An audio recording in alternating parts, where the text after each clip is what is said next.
E aí pessoal, tudo bem? Eu espero que sim. Estamos de volta aqui no canal da Unicicatriza para mais um vídeo interessante. E hoje o tema é bem legal. É questão de dúvida para muita gente que trabalha com feridas. E se você ficar até o final do vídeo, nos acompanhar até o finalzinho, eu vou te mostrar como a gente pode reconhecer uma ferida infectada ou colonizada. Quer saber como? Fica até o final e nos acompanha. Vamos lá. Chama na ferida.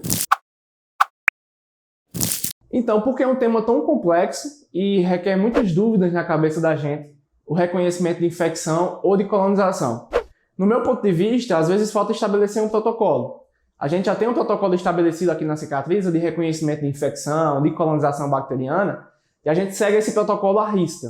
Então, minha primeira dica é colher sempre cultura com antibiograma no primeiro contato com o paciente.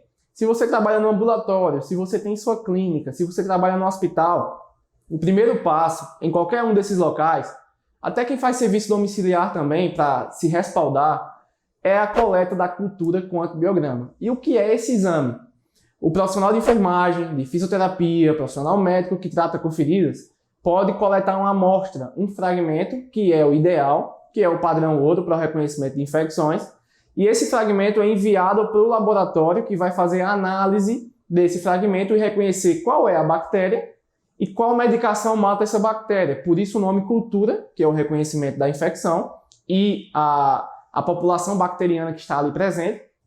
Antibiograma, a medicação que vai matar diretamente essa bactéria. Então, chega disso de o paciente estar tomando antibiótico à torta e à direita. Paciente que vem sendo acompanhado com lesão há 10 anos e anualmente toma medicação antibiótica para tratar a ferida, já deu, não cabe mais na nossa atualidade. Então chega disso, do paciente estar sendo tratado com lesões crônicas, muitas vezes com mais de 10 anos, tomando medicação antibiótica sem saber qual é a bactéria. Então, o paciente que chega aqui na Cicatriza, muitas vezes já chega perguntando, primeiro ponto, um curativo biológico, porque já tem na cabeça esse do curativo biológico, todo mundo disseminou essa informação, de que é um curativo que pode permanecer mais tempo, que vai matar a bactéria, que vai tratar infecções, mas esse é um mito que a gente vai tratar em outro vídeo, em outro tema, em outra oportunidade. Mas a segunda pergunta do paciente, para o médico aqui da Cicatriza, é quando ele vai poder tomar antibiótico, qual antibiótico ele vai tomar. Então ele já vem na cabeça que a medicação antibiótica vai tratar a doença de base dele. Se for uma insuficiência venosa, se for uma insuficiência arterial, esse paciente imagina que o antibiótico, além de matar as bactérias, vai ajudar a cicatrizar mais rápido a ferida. Essa é uma concepção que não cabe mais na nossa atualidade. Então, assim, o primeiro passo que eu diria ser extremamente necessário, a partir do momento que você colhe a história do paciente, a primeira atitude é fazer uma limpeza mais branda, se for no seu serviço com soro fisiológico, com água destilada, água deionizada, qualquer uma. Você faz uma limpeza mais branda e colhe o fragmento da lesão. Então, assim, por que só água, só soro? Se a gente usar um antisséptico, clorexidina, sabonete à base de PHMB, e realizar uma limpeza mais efetiva na lesão antes da coleta, eu vou ter um falso negativo. Por quê? Meu antisséptico vai matar as bactérias que estão presentes ali na camada mais superficial da lesão. E aí esse exame, esse resultado do exame não vai ser fidedigno. Então eu tenho que preparar o leito da lesão para uma coleta de cultura, mas sem usar qualquer material antibacteriano, beleza? É protocolo estabelecido aqui na clínica. Primeiro passo, para a gente saber reconhecer qual bactéria que está ali contaminando aquela lesão e ajudar no tratamento do paciente. Arthur, tem lesões que estão limpas, tem granulação, não tem sinais flogísticos, que é mais uma coisa que a gente vai conversar daqui a pouco. O paciente não reclama de dor, não tem calor ao redor da lesão. Mesmo assim, o colete de cultura, eu digo que sim. Eu acho como uma estratégia de se respaldar profissionalmente, porque é muito complicado você lidar com pessoas, lidar com vidas, e qualquer erro minucioso que aconteça pode reverter para o profissional que está cuidando. Então, uma forma de se respaldar é coletar a cultura com antibiograma. A partir do resultado, a equipe multiprofissional, o médico, o profissional de enfermagem vai saber a necessidade de medicar para aquela bactéria. Então vamos lá, uma lesão granulada, limpa, sem sinais nenhum de infecção. Eu coleto uma cultura e dá pseudomonas no primeiro atendimento, depois mais ou menos de 5, 6 dias de resultado, que é mais ou menos a média de sair o resultado do exame, deu uma pseudomonas altamente resistente. Então assim, é uma coisa que ninguém esperava. Mas se for uma lesão crônica, aquela lesão possivelmente está realmente sendo crônica, além da doença de base, tem uma bactéria presente que está atrapalhando a cicatrização. Então, mesmo sendo totalmente complexa essa formação, essa informação na nossa mente, de que a lesão está limpa, mas de uma bactéria, essa bactéria vai ter que ser tratada, porque é altamente resistente e pode estar causando a cronicidade dessa lesão. Às vezes é uma lesão com todos os sinais flogísticos e no momento da coleta que você manda para o laboratório lhe devolve um resultado sem presença de bactérias. E aí, possivelmente, naquela amostra que você enviou, não tinha a presença de bactérias, não houve crescimento bacteriano, é o que vem no resultado para a gente. E aí você conversa direitinho com o laboratório, vê realmente o que aconteceu. Às vezes cresce uma bactéria que não tem nada a ver com o ambiente da lesão, onde a lesão está localizada, e aí a gente vai para o passo a passo dessa coleta. Eu falei no início do vídeo que a gente tem que fazer uma limpeza branda com soro fisiológico, com água destilada, água deionizada, o que você tiver em mãos. Faz essa limpeza mais branda, tira o excesso de sujidade, porque às vezes a lesão vem muito suja, e aquela sujidade vai dar um falso positivo. Vai dar uma bactéria que não tem nada a ver com a infecção da lesão, se existir, certo? Então, depois dessa limpeza branda, remover sujidades, eu vou na parte mais profunda e faço um esforço para coletar fragmento. Arthur, tem lesão que não tem fragmento para eu coletar, é só granulação. Aí, nesses pontos, eu vou coletar só a partir do cotonete, que é o suave. Então, vou coletar a maior parte do exudato e da área que eu esteja achando no momento, visualizando a colonização bacteriana.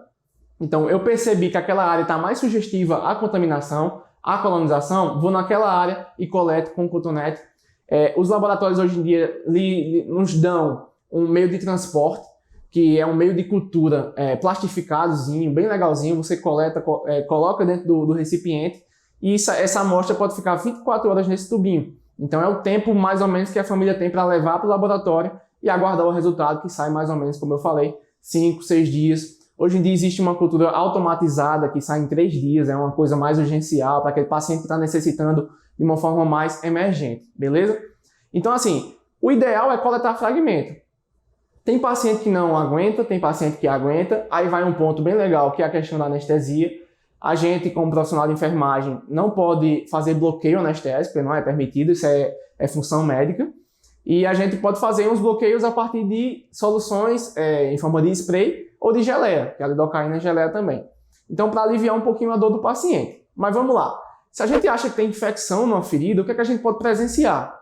Mau cheiro, tecido desvitalizado. Então, aí você já vai preenchendo as lacunas que vai ficando na nossa mente. Se tem tecido desvitalizado, é dele que eu vou coletar a amostra. Mas aí você pergunta, Arthur, é de todo tipo de tecido que eu vou coletar? Nem sempre. Uma lesão que está necrosada, aquela necrose seca, não tem como coletar cultura dali. Por quê? Na necrose seca não tem nenhuma forma de vida. Além de existir a morte tecidual do organismo, existe também células bacterianas mortas. E dali não vai dar nenhum resultado. Agora, assim, se você conseguir realizar o desvidamento da placa de necrose e abaixo existir esfacelo, mau cheiro, é dali que eu vou coletar. Ali a amostra é essencial. Então, se a gente quiser um padrão ouro de coleta de cultura com antibiograma, é de fragmento e é de áreas que a gente espera que ali esteja a contaminação, ali esteja a população bacteriana. É dessa área que eu vou coletar, certo? Existe um ditado que corre entre nós, profissionais, que toda ferida crônica é colonizada, mas nem toda ferida crônica é infectada. E essa é a diferença. É um dos pontos que a gente tem que ter em nossa mente. A diferença de colonização para infecção. Quem nunca ouviu falar do famigerado biofilme? Esse biofilme é muito tratado entre nós, profissionais de saúde, que tratam com feridas, principalmente. Existem outros tipos de biofilmes em outros locais também. Mas é uma forma da gente também tratar as lesões crônicas. E eu diria sim que toda lesão crônica possui uma camada de biofilme, possui uma colonização bacteriana. Mas nem sempre esse biofilme ou essa colonização vai estar atrapalhando a cicatrização. Para ser bem popular, o biofilme ou a colonização bacteriana é a formação de uma população bacteriana. Mas às vezes não é só de um tipo de bactéria. São várias populações de bactérias, várias espécies de bactérias diferentes, habitando naquele local. Se alimentam, se nutrem, do organismo, produzem também seus químicos que reagem e causam uma inflamação na ferida, mas muitas vezes protegem de outras bactérias que tentam invadir aquele ambiente. Então é bem legal essa questão do biofilme. Além de estar ali vegetando sobre uma lesão, ela protege contra outras também toxinas de outras bactérias. Então outra bactéria de outro local, enterobactérias, por exemplo, quando o paciente toma banho, essa bactéria vai lá para baixo, para uma lesão no membro inferior, por exemplo, essa bactéria vai tentar competir naquele local. E as bactérias que já residem naquele local, naquela ferida, vão evitar esse entreposto dessa bactéria nova no ambiente, certo? Mas então, Arthur, é uma coisa que vai beneficiar? Não. Se a gente puder sempre remover a colonização bacteriana, o biofilme é o ideal. Seja mecanicamente, a partir do uso de gás, de sabonete antisséptico, da água em jato, do soro em jato, e seja a partir também das substâncias que a gente tem hoje em dia, que é o santo PHMB, por exemplo, que é uma capacidade gigante de dissociar o biofilme presente na ferida. Então, se a gente puder escolher materiais específicos para esse tipo de colonização, para esse tipo de infecção, a gente vai estar trazendo um resultado muito melhor para o paciente e, consequentemente, também para o nosso trabalho. Então, se for uma dica legal, é usar produtos à base de PHMB, que vão combater tanto bactérias gram-positivas, gram-negativas, fungos, vírus. Então, ela tem uma capacidade gigante, tem um espectro muito amplo de matar bactérias e outros micro-organismos também. Um ponto legal, além disso, do biofilme é a capacidade de matar os esporos, que são as formas esporuladas da bactéria, uma capacidade maior de se defender de antissépticos, de antimicrobianos. Então, o PHMB tem uma capacidade também de dissociar os esporos que muitas vezes estão presentes também na ferida, beleza? Outro ponto essencial da coleta de cultura com antibiograma é saber reconhecer o local da lesão e, na sua requisição do exame, identificar esse local. A gente, no início, sempre mandava assim, fragmento de lesão, assinava, carimbava e mandava para o laboratório. Mas o laboratório mandou um devolutivo no início. Tenta localizar um pouquinho onde é que está a lesão, coloca na requisição, porque fica muito mais fácil do químico que vai estudar isso aí, estudar a população bacteriana, saber qual o local da lesão, para saber se aquela bactéria é realmente da microbiota natural daquele ambiente. Então, se for uma lesão na região inguinal, se for uma lesão na região sacral, se for uma lesão no membro inferior, a gente tem que delimitar na requisição do exame, para esse exame, quando vier um resultado, ou quando for feita a análise pelo responsável no laboratório, esse profissional fique mais hábil, mais ciente de onde está essa lesão e possivelmente analisar se aquela bactéria está ou não naquele ambiente, infectando ou populando aquela lesão. Uma dica legal quando for requisitar o exame é colocar o nome, claro, do paciente e requisitar um exame de cultura com antibiograma, e aí você coloca de fragmento ou de exudato, da forma que você contemplou a amostragem daquela lesão, se você colheu um fragmento, se você coletou o exudato da lesão, e depois disso dizer o local da lesão. Então, fragmento ou exudato de lesão em membro inferior direito, de lesão em região sacral.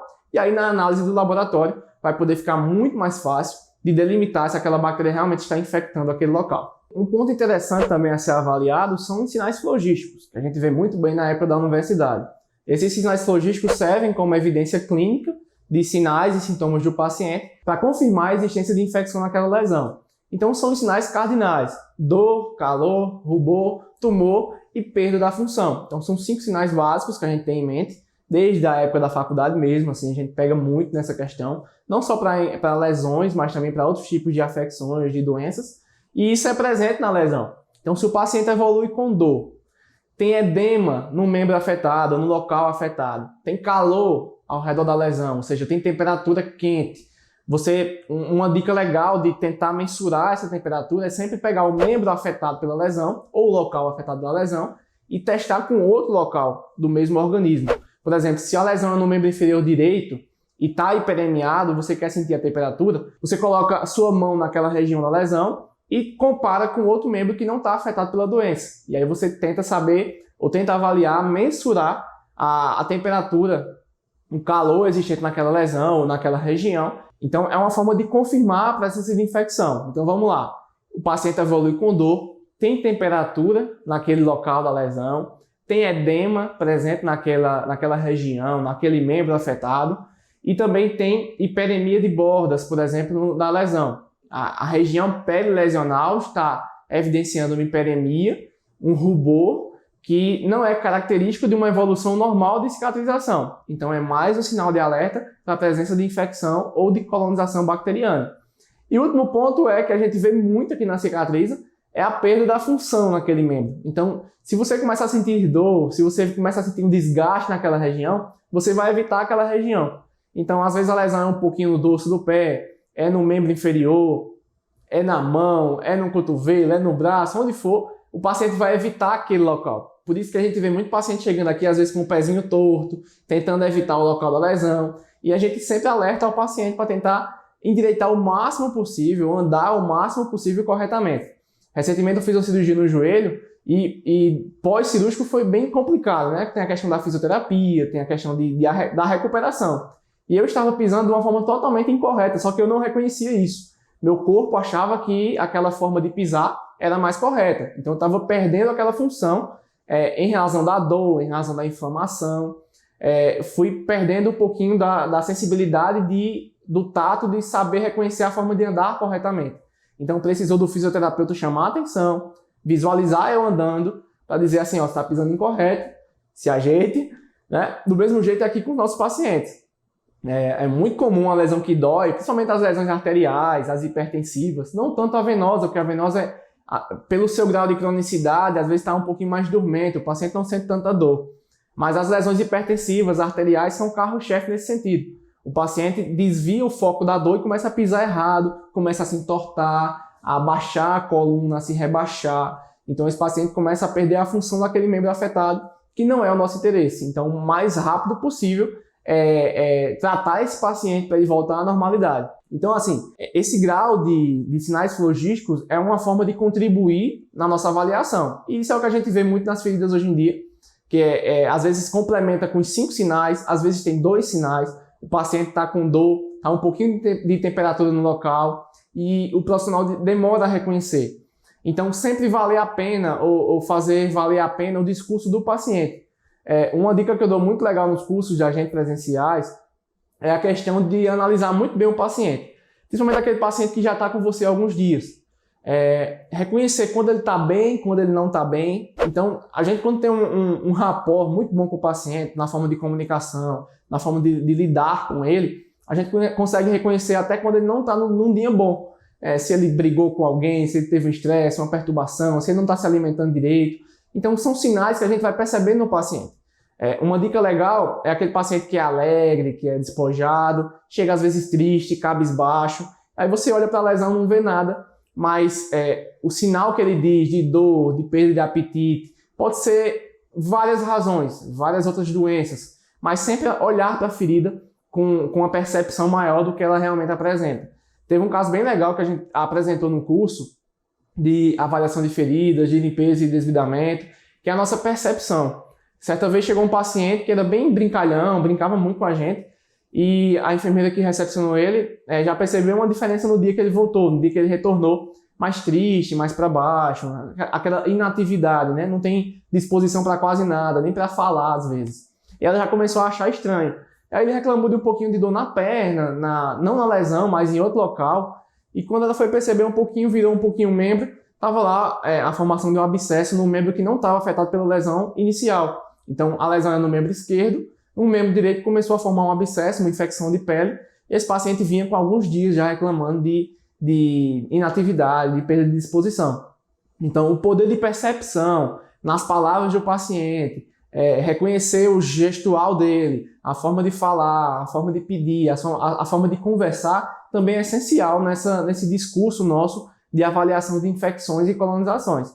Então, além desses sinais clínicos evidentes para a gente, como os sinais flogísticos, como um resultado de cultura com antibiograma, tem a percepção do paciente, a forma que ele está se apresentando para você, a forma que ele chegou até você.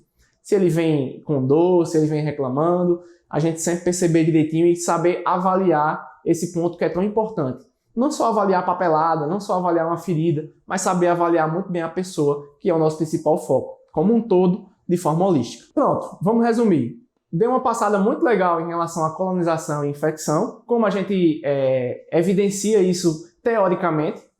Também dei uma passada pela cultura com antibiograma, que é um sinal claro de presença de infecção, irrefutável, ou seja, você não tem como contestar aquilo ali. É um exame que foi feito, pegada a amostra, e essa amostra derivou uma bactéria, uma população bacteriana que está infectando aquela lesão ou colonizando, e sai o nome das medicações que podem matar essa bactéria. Então são 2 sinais claros, né? A presença de colonização e infecção, a confirmação a partir de um exame laboratorial. O segundo ponto é a avaliação dos sinais flogísticos e do paciente como um todo. Então são dois pontos essenciais. Para a gente fechar, a gente vai chegar na lesão, que é o último passo. Nos nossos cursos de avaliação de feridas, a gente busca sempre tratar com os alunos a forma de avaliar uma ferida corretamente. E não é começando por ela, é terminando com ela, né?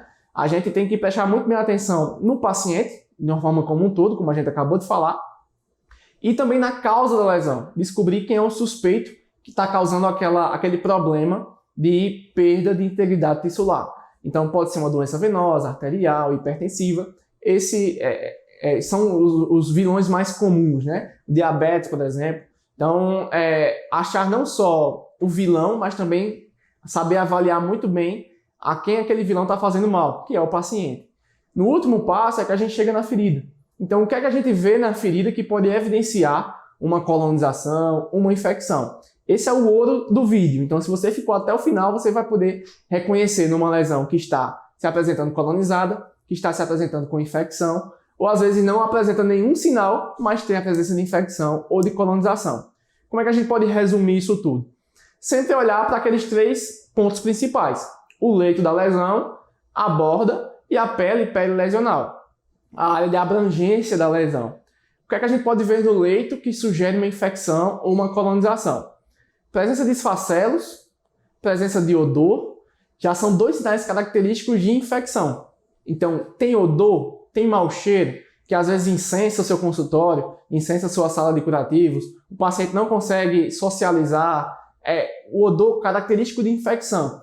Tem paciente que às vezes brinca com a gente, diz que essa ferida está fedendo demais, está com mau cheiro, mas o nosso olfato já é tão treinado que às vezes a gente reconhece o cheiro normal, entendam bem, né, entre aspas, normal de uma lesão, para um cheiro anormal, para um mau cheiro, um odor diferenciado.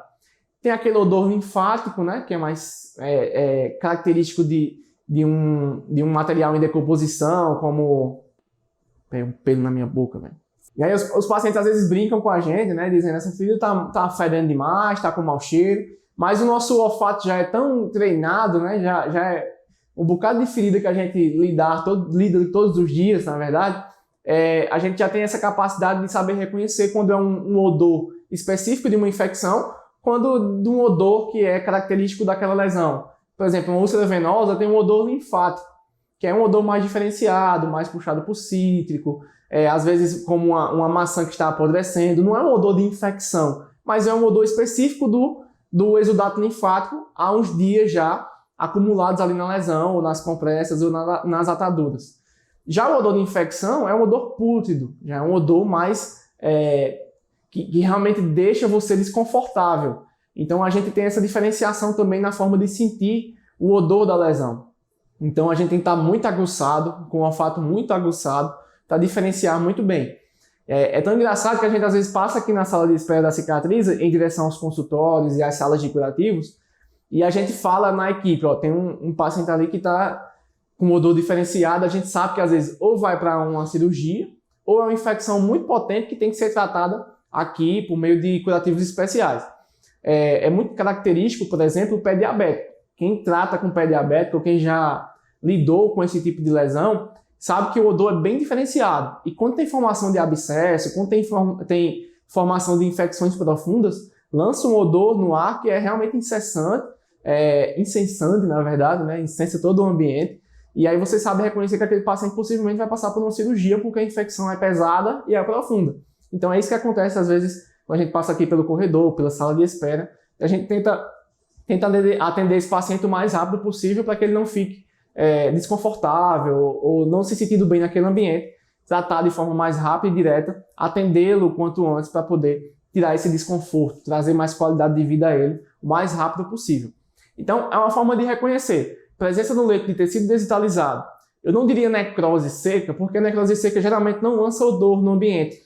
É um tecido morto, mumificado, seco, que às vezes não lança odor. Mas abaixo da necrose seca, tem tecido desvitalizado também, tem esfacelos. E a bactéria adora esse tecido mais úmido, mais esfacelado, para se alimentar e fazer realmente uma população ainda maior. Então, nesse sentido, é daí que a gente colhe a cultura, como a gente falou. No leito evidenciou esse tipo de material, como o mau cheiro e como a presença de tecido desvitalizado, é onde possivelmente tem infecção. Às vezes, a granulação, o tecido vermelho, vivo, se apresenta de uma forma diferenciada. E nem todo mundo, às vezes, tem esse despertar para a presença de colonização. Mas uma coisa que eu aprendi muito bem aqui na cicatriz foi isso. Às vezes a granulação está lá bem vermelhinha, mas alguns pontos específicos estão enegrecidos. E é nesses pontos específicos que a bactéria começa a se reproduzir de uma forma mais direta e mais evidente para você. Então, quanto mais cedo eu interferir nesses pontos enegrecidos, mais rápido eu vou tratar essa infecção e trazer o conforto a esse paciente e a sua cicatrização. Então, a granulação é para ser vermelha viva. Se essa granulação se apresenta de uma forma pálida, brilhante, opaca às vezes também, da mesma forma, e com a presença de tecido enegrecido, pontos específicos, pode evidenciar uma colonização bacteriana. E é tão interessante que às vezes você passa despercebido, se você acompanhar a foto de uma lesão que esteja assim, e 2, 3 dias depois, se não foi tratada da forma correta, ela evidencia uma ampliação dessas áreas enegrecidas. E a colonização realmente toma conta da lesão e você começa a perceber que realmente há um problema ali naquela lesão. Então, sempre evidenciar muito bem, sempre perceber muito bem que na granulação também é uma fonte rica de alimentação das bactérias e ali elas podem progredir para uma infecção mais pesada, beleza? A gente já avaliou o paciente, já avaliou o exame laboratorial, o leito da lesão, de que forma se apresenta ao redor da lesão, com edema, com temperatura, né, com o rubor, né, que é aquela hiperemia característica de inflamação. Então, esses sinais, aliando ao estado geral do paciente e à cultura com antibiograma, pode determinar a presença de infecção. Para o tratamento da infecção, tem que ter uma equipe muito profissional, muito bem treinada, né, a questão do antibiótico específico para aquela lesão. Em relação ao nosso tratamento específico de enfermagem, por exemplo, ou do profissional que está tratando aquela lesão, envolve o PDT, que é uma técnica do laser, envolve curativos especiais à base de prata, à base de PHMB, e essa é uma conversa para outros vídeos que podem ser muito interessantes, porque existem muitos produtos para tratamento de infecções e colonizações bacterianas. Espero que tenham gostado. Se você gostou, realmente dá uma curtida, dá um joinha, manda para os seus amigos, compartilha com eles para também disseminar esse conhecimento. Comenta se tiver dúvida, beleza? E também segue o nosso canal da Cicatriz e a gente se vê no próximo vídeo. Valeu!